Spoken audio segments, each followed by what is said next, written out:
उधारली कोटी कुळे भीमा तुझ्या जन्मामुळे कोमल मुळे.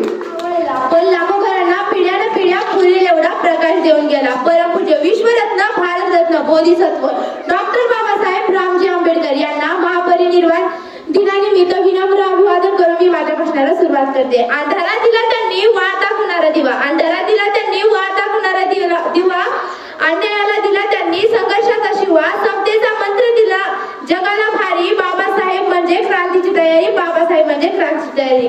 परिस्थिती माणसाला घडवतही नाही आणि परिस्थिती माणसाला बिघडवतही नाही. माणूसच परिस्थिती घडवतो आणि माणूसच परिस्थिती बिघडवतो. तुम्ही सांगा ना, डॉक्टर बाबासाहेब आंबेडकरांचे वडील का करोडपती होते का? नाही. अहो साधं पुस्तक घेता येत नव्हतं.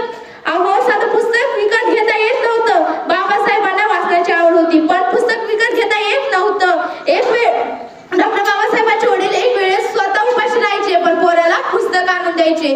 परिस्थिती आडवी आली नाही तिथे. डॉक्टर बाबासाहेबांचा सर्वात महत्वाचा गुण माहिती आहे का तुम्हाला? नाही. त्यांनी त्यांच्या आयुष्यात वाचलेले पुस्तक ते पुन्हा कधीच विसरले नाही. एवढी बुद्धिमत्ता त्यांच्यात होती.